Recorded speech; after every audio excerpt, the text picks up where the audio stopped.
Hi everyone, my name is Suman and today I want to share 5 tips for you to do well on the MCAT. Before I get into these tips, I just want to share my MCAT story a little bit. I was a non-pre-medical major in undergrad, so I got my bachelor's in biopsychology, but it was not a pre-medical track. I was not thinking about going to medical school at all during those 4 years. That was the main reason I took the Kaplan course, because I wasn't really familiar with anything related to the pre-med track, and I needed some sort of structure and a class where I could go and they would tell me exactly what I need to study and also the study strategies to do well on this really long test. I got a 512 on the MCAT, which was way beyond what I thought I could do.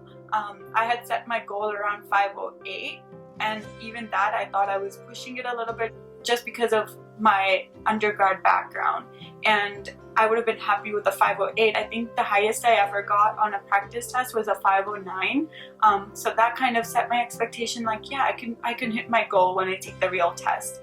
But ended up getting a 512, super happy, going to med school this fall, so hopefully I can help even one person by sharing these strategies that helped me during that time. So let's get into the tips. Number 1, stay on top of your readings. If you're taking Kaplan or Princeton or any of these courses, I would highly recommend that you do not fall behind on those pre-class readings that they assign to you or any practice questions they tell you to do before coming, because when I was taking this class I was also working part-time, so on some days when I would go to work in the morning and then I would have my class in the evening, I would fall a little bit behind on my readings, and I realized that on those days the 3-hour class was much harder to get through.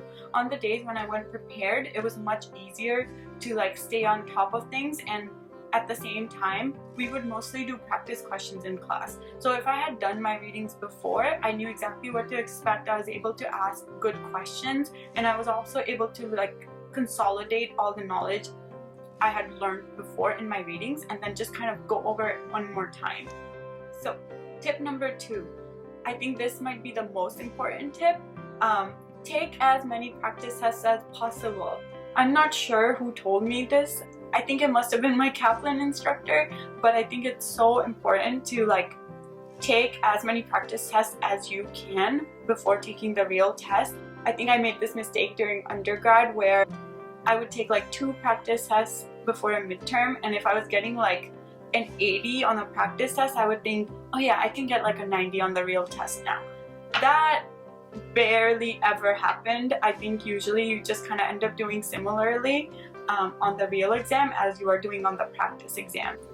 I personally took 14 practice tests before taking my real test. I know it sounds like a lot, but I was studying on and off for about 5 months, so it wasn't as bad as it sounds. Also, as I said, I got the highest I ever got on a practice test was 509, so I knew that on the real exam I would be around that number, maybe 2 points lower, 2 points higher, but it worked out in my favor, and I've heard that from a lot of people. Another thing about taking as many practice tests as possible is that it takes a lot of stamina to sit through a 7.5-hour exam. It's a long exam. So I think if as many practice tests as you take, when it's the real test day, you don't feel as overwhelmed. You know exactly what to expect. You know around what time you get a little tired, and you know how to pick yourself up. During my practice test, I even figured out exactly what I need to eat so my energy stays up, how much coffee I need, how much tea I need. So I think you just need to recreate that environment multiple times, so when it's the real test day, your anxiety stays as low as possible and you don't feel as overwhelmed. Tip number 3. So this kind of goes along with tip number 2. When you're taking those practice exams, as important as it is to take those exams, it's really important to go over them as well. You can't just skim through the questions that you got wrong and then just think oh yeah, I'll get that next time. So I'll show you what I did. Instead of taking notes when I was reading these books, I took notes when I went over my exams. So this is an example. So I have these piles. This one says Chem Phys, and then I have this one says Psych Soc. So when I would go over my exams, I would take notes on the questions I was missing or the topic that I was missing. You can see this one says Chem Phys full length number 2 Kaplan. So I would just go over my exams. And then over time, I compiled these notes with everything I didn't know the first time. When I would be taking these notes, I would realize I missed a question on this topic last time too. So that means I really need to review this topic. So it just kind of brings to the forefront exactly what you need to focus on. Okay, so number 4, ask for help when you feel lost. I learned this the hard way, but during undergrad, even though the professors would always say to come to them whenever you had a question, I think we usually know we should ask the question, but then we just kind of think like, oh, I'll just figure this out on my own. I did not want to repeat that mistake when I was taking the Kaplan course. I asked my instructor so many questions, not just about the material, but also about the study strategies. Like for example, in the Kaplan course, for the cars section, they tell you to make an outline of a paragraph. And after a few times, I realized that I was just running out of time on the whole car section. So I thought, maybe I don't need to do the outline. I was like, this is a waste of time. Before giving up on that, I just talked to my instructor about it. And after talking to him, I realized that it wasn't the strategy that doesn't work. It was the fact that I was taking way too long writing those outlines. And then we tried to figure out a way that I was also able to read the paragraph and just jot down like 2 words explaining what I thought that paragraph was saying. That made it much easier when I went over the question. I could figure out exactly which paragraph to go back to. If I hadn't asked my instructor that question, I would have just given up on the method and I probably wouldn't have gotten the same score.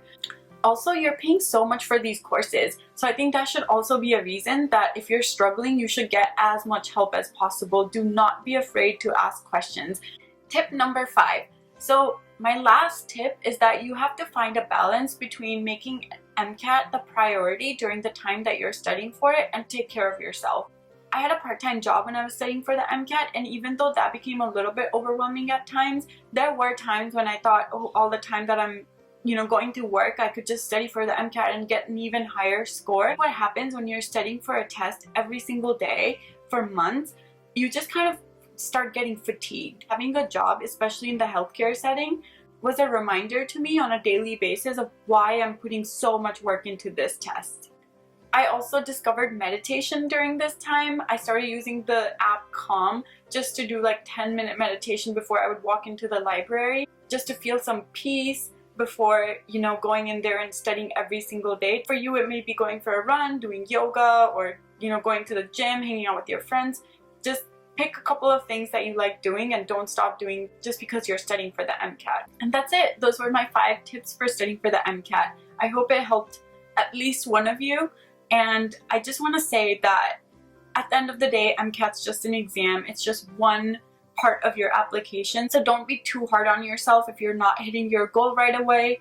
The 5 months when I studied for the MCAT were really tough on me, but then I just try to remember that the whole medical journey is going to require a lot of sacrifices. Because I was able to persevere and sacrifice social life during that time, I know I can get through medical school and residency and beyond. After taking the MCAT, I did a 1-year post-bac program, then I worked for a year, and now I'm starting medical school this year. So it's been already a journey since taking the test, and I'm so excited to share the rest of my journey through medical school. Please click the subscribe button if you like this video and you want to watch more.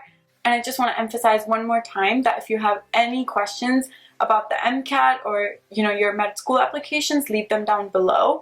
I'd be happy to answer any and all questions that you have. Thank you so much for watching.